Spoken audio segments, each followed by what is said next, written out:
السلام علیکم ورحمۃ اللہ وبرکاتہ۔ ناظرین، آج کی ہماری اس ویڈیو میں ایک عظیم عالم دین مولانا سرفراز خان صفدر کا ذکر رہے گا۔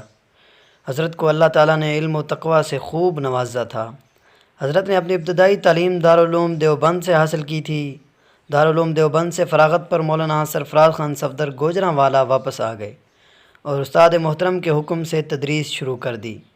آپ کی شہرت جب گھکڑ منڈی تک پہنچی تو وہاں کے چند دیندار حضرات مولانا کی خدمت میں آئے اور انہیں گھکڑ منڈی میں دین کی خدمت کی دعوت دی۔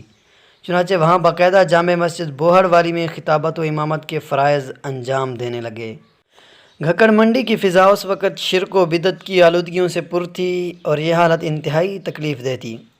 مولانا صفدر نے ان حالات میں لوگوں کی مخالفت کی پرواہ کیے بغیر اصلاح عقائد و اعمال کا کام شروع کر دیا۔ روحانی سلسلہ پاکستان تشریف لانے کے بعد دینی تعلیم کے فروغ میں مصروف ہو گئے۔ پنجاب میں ان دنوں حضرت مولانا حسین علی کے دورہ قرآن کا شورہ تھا۔ اس دورہ میں شرکت کے لیے مولانا حسین علی کی خدمت میں حاضر ہوئے اور پھر انہی سے نقش بندی سلسلے میں بیعت ہو کر روحانی سلسلے میں شمار ہو گئے۔ معمولات میں باقاعدگی جب تک سیادت نے اجازت دی اپنی تدریس کی ذمہ داری بحسن خوبی ادا کرتے رہے۔ ناغے کا تو سوال ہی پیدا نہیں ہوتا تھا۔ کوشش فرماتے کہ جہاں جانا ہے وعدے کے مطابق وقت پر پہنچیں۔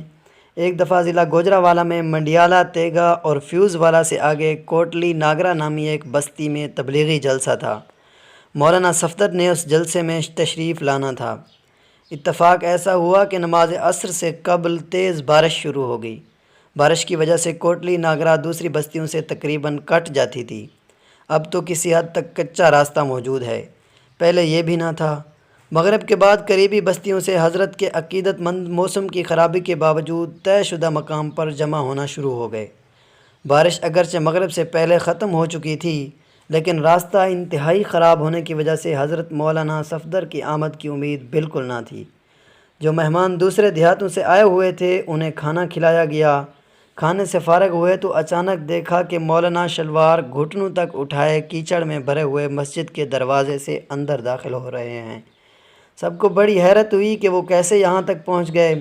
استفسار پر بتانے لگے کہ منڈیالہ تیگا سے پیدل چل کر آیا ہوں۔ منڈیالہ تیگا سے کوٹلی ناگرا کا فاصلہ 3 میل ہے۔ سیاست کے میدان میں مولانا صفدر خان کا مزاج سیاسی نہ تھا بلکہ علمی و تبلیغی سرگرمیوں میں مصروف رہنے کو ترجیح دیتے تھے۔ البتہ بعض مواقع پر سیاست میں عملی طور پر حصہ لیا، تاہم فراغت کے بعد عملی سیاست سے ہی دور رہ گئے۔ ناظرین، ہماری اس ویڈیو کے بارے میں ایک کومنٹ ضرور دیجیے گا۔ ہاں، اگر آپ ہمارے چینل پہ پہلی مرتبہ آئے ہیں تو چینل کو بھی ضرور سبسکرائب کر دیجیے گا۔ والسلام۔